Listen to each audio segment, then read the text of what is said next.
Hi and hello there, Scorpio. Welcome new subscribers. My name is Yan, returning Eastern buyers. Thank you sa inyo walang sawang love and support for me. Please excuse my voice lang mga babes, no? Kasi meron tayong common colds. So, yun nga, no? And also, no, bago tayo mag-start, reminders muna as na wala tayong gender dito, babae, lalaki, LGBT, lahat welcome. Pwede rin pong i-switch ang mga roles dahil possible magkapalit-palit yan kasi general reading ito. At the end of the day, lahat may free will, no? Just take only what resonates. So, ang kukunin natin ngayon ay October 2025 messages for you is Scorpio. Okay? Cross-watchers ni Scorpio, may Scorpio placements sa natal/per chart. Welcome din. Kaya, let's take a look at your messages. Thank you so much, everyone.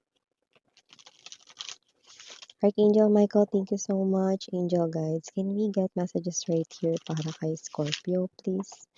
What does Scorpio needs to know? What does Scorpio needs to know for their October 2025 messages? Scorpio.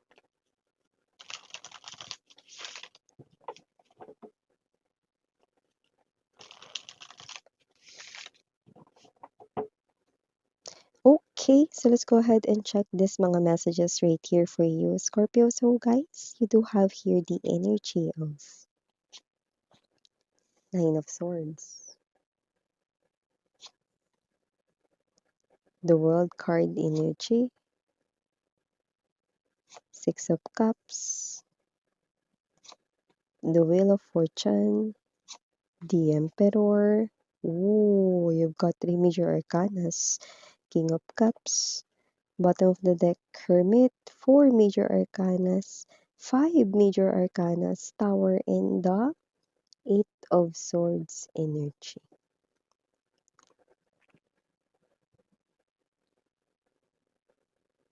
Scorpio, mukhang meron ditong ex mo hindi makawala sa iyong alaala, sweetheart. Itong tao na to ay nakararanas ngayon ng posibleng hindi magagandang situation sa kanyang life at mas titindi pa ito with the Tower card energy ngayong darating na October 2025, no? And kung sino man ito, ang goal talaga ni universe, no, is to make this person here realize that you are someone right here na dapat inaalagaan at hindi sinasaktan. Possible abandonment issue ang lumalabas dito, okay? Someone na inakala mo na kayo na yung magkakatuluyan talaga, Six of Cups energy, pero yun pala, no, nagkaroon rito ng problem, no, na nag-end ng inyong relationship. But your ex is now feeling a lot of transformations in his or her life, okay?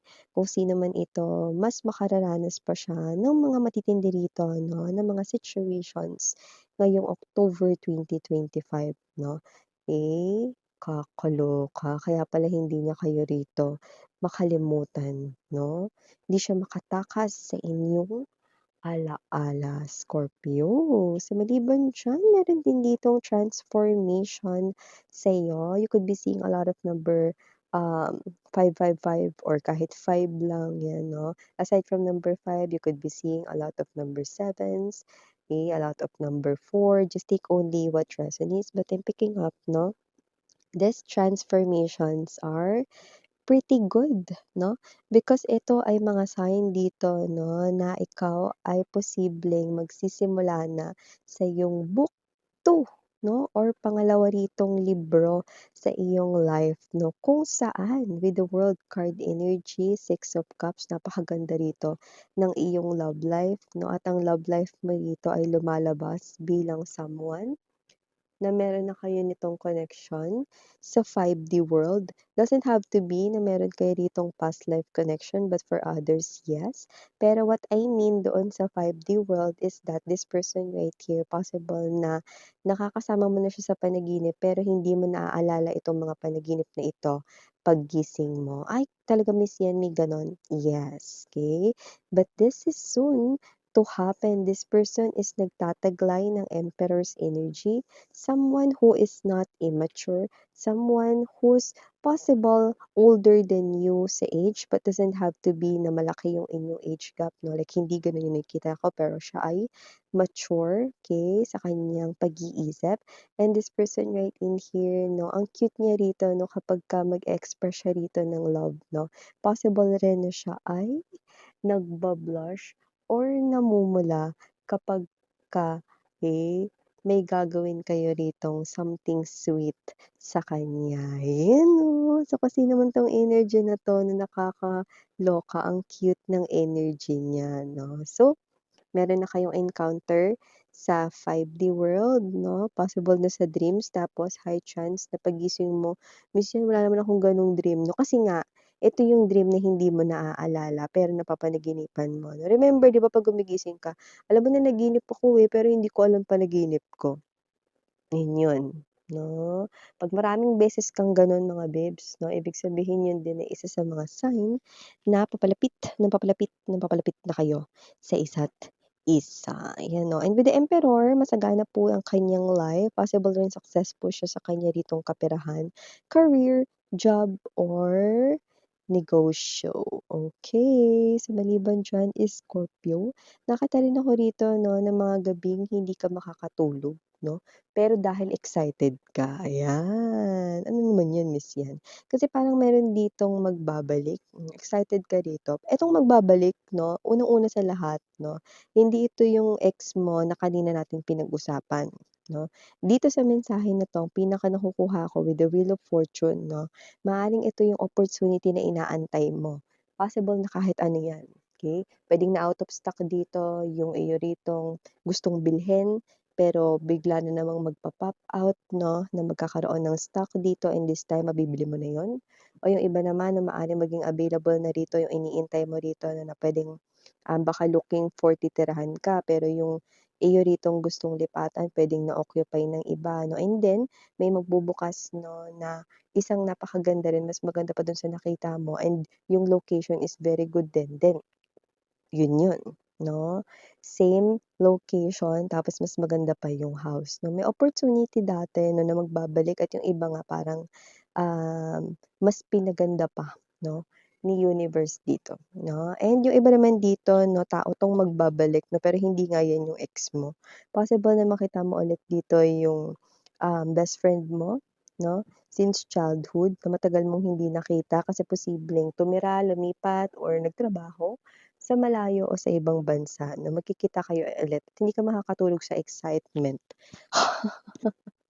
Hindi dahil may mga pasalubong siya sa'yo, kundi dahil sa kuwentuhan to the max. Na iba naman kung hindi niyo 'yan old friend, puwedeng 'yan yung family ninyo lalo na kung meron kayong family abroad, you know.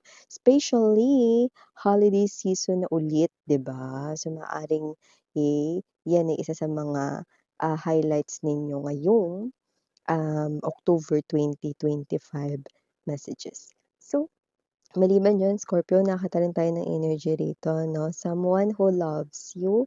Ang nakikita ko ritong pinipili na lang na tahimik kayong mahalin. Bakit miss 'yun? Friend mo kasi siya, lumalabas dito. Ayaw niyang maging awkward ka sa kanya kaya hindi niya sinasabi ang feelings niya sa'yo. Pero nakikita ko ng mga babes, 'no, alam mo yung energy niya rito, parang alam mo yung, um konti na lang malulunod na siya, 'no, sa kaniyang pagmamahal for you, okey? So, hindi ko alam kung hanggang kailan niya pa kayang itago 'yan.